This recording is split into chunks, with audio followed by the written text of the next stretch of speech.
चलिए आप सभी भाइयों का हमारे इस चैनल पर स्वागत है और आप आज पढ़ेंगे संख्या पद्धति। यहाँ पर 5 प्रकार के 5 टाइपों के प्रश्नों को हम कवर करेंगे। पहला आता है कुल गुणनखंड, फिर आता है कुल अभाज्य गुणनखंड, फिर आता है कुल सम गुणनखंड, फिर आता है कुल विषम गुणनखंड, फिर आता है कुल गुणनखंडों का योग। और इसकी मैं ऐसी शॉर्ट ट्रिक आप लोगों को बताऊंगा कि आप देखोगे और इसका आंसर लगा दोगे। ज़्यादा टाइम लगाने नहीं है, देखने में बड़े हैं। 5 टाइप के प्रश्न बनते हैं। संख्या पद्धति का एक टॉपिक है गुणनखंड, वहाँ से 5 प्रकार के प्रश्न बनते हैं। इनको आप देखते ही लगा सकते हैं। तो वीडियो में अंत तक जरूर बने रहें। 2-4-5 मिनट की वीडियो होगी, जरूर से देखें। तो सबसे पहले आपको क्या करना है, कोई आपको संख्या दी जाएगी। जैसे मैं यहाँ पे बता देता हूँ, आपको कोई संख्या दे दी, जैसे माना कि 24 दे दी, ठीक है, 24 इस तरीके से कोई सी भी संख्या दी जा सकती है।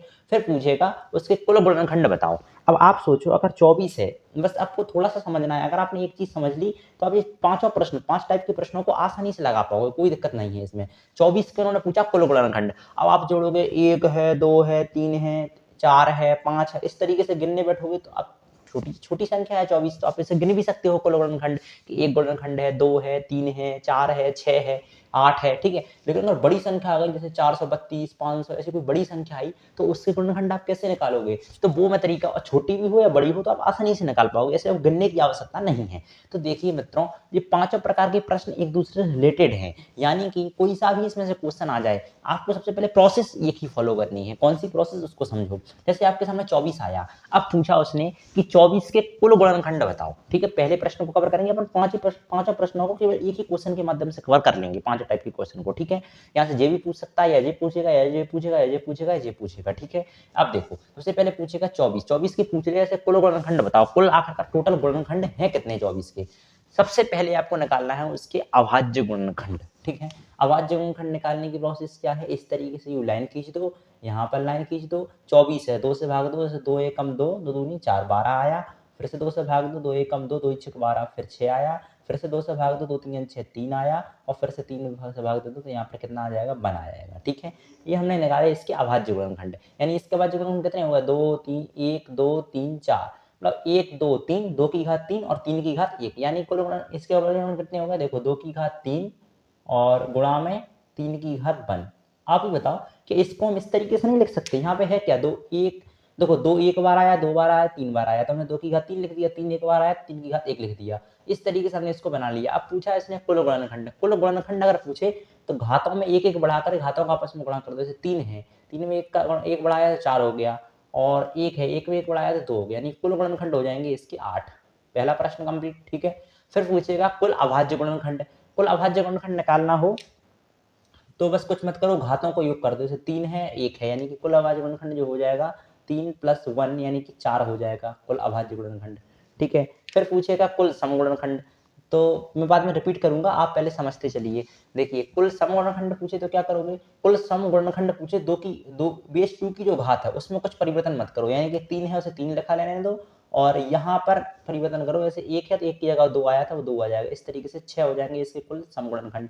कुल विषम गुणनखंड निकालना हो तो बेस 2 की घात को हटाई दो। जैसे 3 की घात 2 की घात 3 है, इसको हटाई दो, 3 की घात 1 लिखो, यानी कि 2 हो जाएगा इसका, ठीक है। मतलब एक जुड़ जाएगा इसमें घात में। फिर देखो कुल गुणनखंडों का योग, कुल गुणनखंडों का योग पूछे, जैसे माना कि अब मैं ये दिया है 2 की घात 3 और गुणा में 3 की घात 1, इस तरीके से अब इसमें कुल गुणनखंडों का योग निकालना है कि इसके जितने भी गुणनखंड है इसके योग। तो अपन कैसे करेंगे, इसको प्लस में खोलेंगे। जैसे 2 की घात 3 है, 2 की घात 0 प्लस 2 की घात 1 प्लस 2 की घात 2 प्लस 2 की घात 3, इस तरीके से प्लस में खोल लेंगे। और इनटू में 3 की घात 0 और प्लस में 3 की घात 1, ठीक है। इस तरीके से प्लस में खोलेंगे तो क्या आएगा, 2 की घात 0 का बार कितना होता है, 1 होता है। और इधर 2 3 2 आ जाएगा, इधर आपका 4 आ जाएगा, इधर 8 आ जाएगा, ठीक है। और गुणा में यहाँ पर 1 आ जाएगा और 3 आ जाएगा।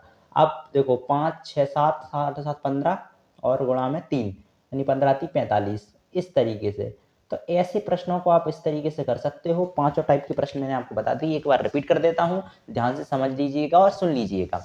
संख्या पद्धति है, पहले पूछेगा कुल गुणनखंड, कोई संख्या देगा, जैसे 24 थी, 24 के अभाज्य गुणनखंड निकालना है, ठीक है। अभाज्य गुणनखंड कैसे निकालोगे, दो छोटी छोटी संख्या से भाग दो, 2 से दिया, फिर 2 से दिया, फिर 2 से दिया, फिर 3 से दिया, यानी ये आ गया 2 की घात 3 और 3 की घात 1। अब पूछा कुल गुणनखंड, कुल गुणनखंड निकालना हो तो घातों में एक एक बढ़ा करके घातों का आपस में गुणा कर दो। जैसे 3 में 1 बढ़ाया 4, 1 में 1 बढ़ाया 2, और 4 दूनी 8, यानी कुल गुणनखंड कितने हो गए 24 के 8। कुल अभाज्य गुणनखंड, तो घातों में कोई परिवर्तन मत करो। जैसे 3 है तो 3 लिख दो और 1 है तो 1 लिख दो। कुल अभाज्य गुणनखंड और इन्हें जोड़ दो, तो 3 और 1 कितना हो गया 4, तो कुल अभाज्य गुणनखंड 4 हो गया। इस तरीके से भी कर सकते हो, तो 1 2 3 4 होगा तो अभाज्य गुणनखंड 4 हो गए। कुल समगुणनखंड, तो बेस 2 की घात में कोई परिवर्तन मत करो। बेस 2 क्या है 2, तो 2 की घात 3 में कोई परिवर्तन मत करो। इसमें तो 1 बढ़ाना था तो 1 बढ़ा दिया, 3 दूनी 6, 6 कुल समगुणनखंड हो गए। कुल विषम गुणनखंड निकालना हो तो बेस 2 की घात को हटा दो, 2 की घात 3 है, 3 को हटाई दो, 3 को अपन लिए नहीं है, सिर्फ अपन 2 को मतलब बेस 2 की घात जो 3 है उसको अपन लिया नहीं है, सिर्फ 3 को लिया है। 3 की घात 1 है, घात में 1 बढ़ाते हैं तो अपन 1 बढ़ाया 2 हो गया।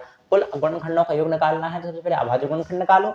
मतलब इन पांचों प्रश्नों में कोई सा भी प्रश्न आ जाए तो आपको सबसे पहले अभाज्य गुणनखंड पे जाना है और फिर इस तरीके से लिखना है। फिर आप इनमें से किसी भी प्रश्न को कर सकते हो। अब 2 की घात 3 गुणा 3 की घात बनाया 24 को खोला अपन, तो ठीक है, कुल गुणनखंडों का योग पूछेगा, 24 के कुल गुणनखंडों का योग पूछे तो इस तरीके से खोल लो जैसे अपन यहाँ पे किया है। फिर खोलने के बाद ऐसे प्लस में खोलो, जैसे 2 की घात 3 है, 2 की घात 0 प्लस 2 की घात 1 प्लस 2 की घात 2 प्लस 3 2 की घात 3, इस तरीके से खोल लिया। और गुणा है तो गुणा लगा दो, इससे प्लस में खोलो, 3 की घात 0 प्लस 3 की घात 1, इस तरीके से कर लिया। इसे सॉल्व कर लो तो 45। इस तरीके से ऐसे प्रश्नों को आप इस तरीके से आसानी से कर सकते हैं। वीडियो में अंत तक बने रहने के लिए बहुत बहुत धन्यवाद।